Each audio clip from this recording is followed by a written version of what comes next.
Hey, welcome back to the Disney Plus Everyday Challenge. And today we have Wonderboys, The Secret Treasure of Naples. This is, and if you can figure it out, it's an Italian series.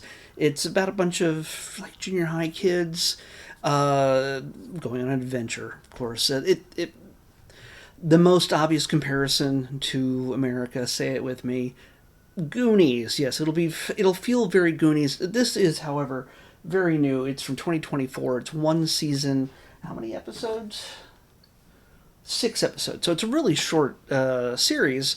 I don't know if there's going to be a second Wonderboys, but it's a Disney Plus original, which means that I guess maybe there's the studio in Disney studio in Europe did it, or it's something that Disney acquired for distribution in America. I'm not really sure how that works, but this is what you got. This is a half dozen kids, three, four, five.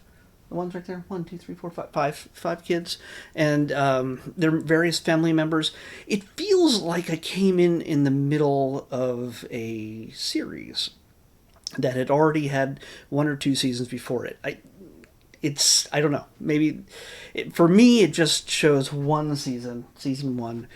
So they really get you up to speed pretty quickly, but you're still kind of wondering how everybody's related to each other, because we also meet not just the kids but also their relatives, and the fact that they're all being moved out of their apartment in Naples.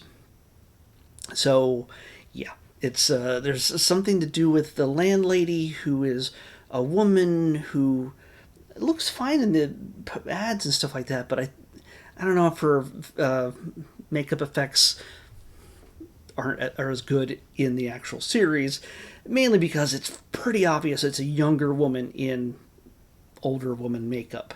So there are flashbacks that do occur that sort of fill you in on this woman's life, what she wants, why she wants it, and it all seems to center around a certain little figurine of a football player, stolen out of nowhere by kind of their neighborhood Robin Hood. So the kids call him Wonder Boy, and they don't know who he is. He's a mystery. He's always got a hood up, and he's masked, and you don't really know who he is. But he seems to be treated as some kind of hero, a protector of the weak. Although I don't know if he really gets in any fights or anything. He just sort of, I don't know. The kids sort of lionize him as some great hero, and they call themselves the Wonder Boys as a team. Yeah. So they have this sort of. They're all being broken up. They're broken up. They're being moved to different parts of the world. In fact, as a result of being kicked out of their apartment and it having new ownership, and it's tied into the older woman. I don't know. There's a lot going on. It does pile in a lot. Thankfully, it is not subtitled. It is dubbed, at least in the sense where you don't have to be constantly looking at the screen. I was cleaning up around my office while I was watching it, and so I didn't have to be looking around, looking completely at the TV to understand what was going on, because it is pretty dense in its storytelling, and you kind of get an idea that a number of the characters aren't exactly trustworthy. There's some enforcers that have been employed by the woman who kind of looks like a less, how ridiculously lanky Cruella is in the 101 Dalmatians, and less so, she's more Emma Stone in the live-action Cruella film.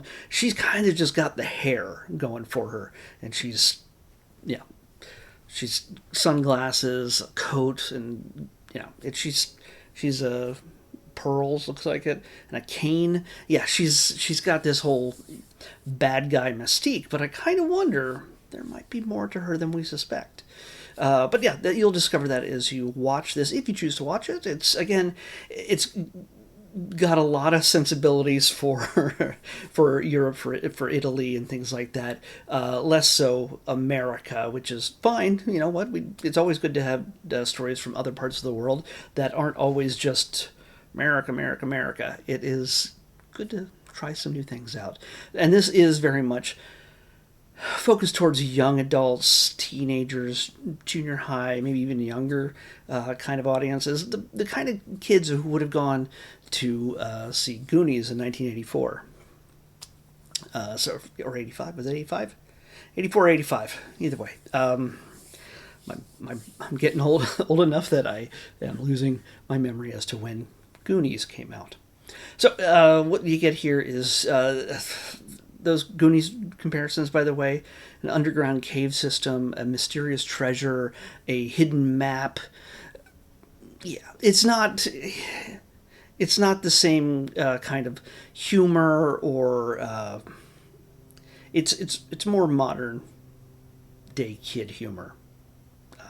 They all have a bond, and it's Goonies. It's not Goonies Never Say Die, but they've got this bond, and they don't want to be broken up and spread up around the world, and they're actually saying goodbye to each other, and it's sort of a ritual kind of thing where they're like, we're going to hide this story we've written for so long. We researched the place of the spirits and all the mysteries and the magic that seems to go along with this hidden treasure place underground, 250 miles of hidden underground tunnels. Will they get to go into the tunnels? Yeah, they're going to go into the tunnels. But that happens in the first episode, not at the end, toward the last half of the movie. So to discover, what you discovered in Goonies. So there is other stuff to be found. So yeah, it's got more modern sensibilities, less scatological humor. It doesn't look like there's any kind of scary but goofy villains. The villains in this are legitimate, serious characters. You get the idea that the enforcers are the permanent type, if crossed, or at least the leg breaking type. So yeah, I can't say this is like totally blew me away, and oh my gosh, it was the greatest thing ever. But I think people with those kinds of interests, sensibilities, and adventure story for kids would get a kick out of this. And again, you don't have to do the translation, the subtitles. You can if you want. There's plenty of subtitles for certain things that appear on screen in Italian, but for the most part, you can watch this like any normal show. So 6 episodes, about 45-ish minutes each, a little bit less as we go on. I think the last episode might be the longest. Is it? Am I thinking of something else? No, it's the shortest.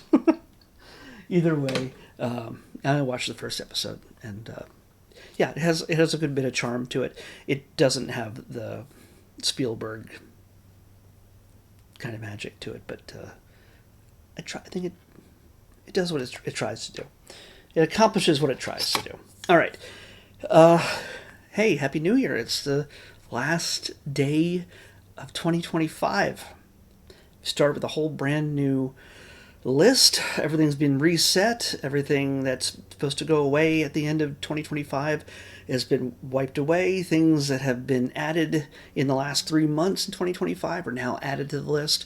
We have 103 items remaining. 103.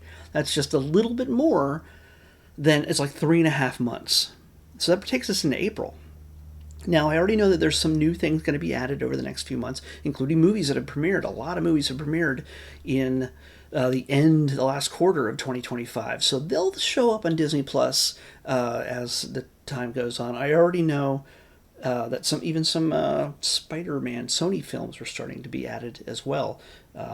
But odds are we're going to get in the next 4 months or so, if the schedule sticks, as they usually do, we'll probably get Tron Ares, Zootopia 2, Predator Badlands, and Avatar Fire and Ash, along with a few other minor things. Maybe The Roses, maybe that Springsteen film, maybe Ella McKay. A lot of those might end up just on Hulu, but we'll find out. They did a special look for each one of those things on Disney Plus, so maybe they'll also end up on Disney Plus at some point in the near future. And we might, if I do my math right, as we tend to, we'll get more stuff in the next 3 months. We could take it all the way to May. Yeah. And that would be the end of the series, mercifully for you. And in some ways for me. Let's pick tomorrow's episode for the first of 2026, 39. And our brand new list tells us number 39. If you don't know how this works, that random number picker... Oh, shoot. You know what? I can't... I didn't reset the number picker. Sorry. It has to go between 1 and the current number, which is 103. The last one was 124, so that was a boo-boo. I can't use that. So I've set the times, the number span between 1 and 103. This is what I get for trying to get things reset everything. Reset. You know what? No. What? Yeah. Reset. Prevent rerolls. 103. All right. This way we can't get the same number twice. I'm gonna see what the number 39 is.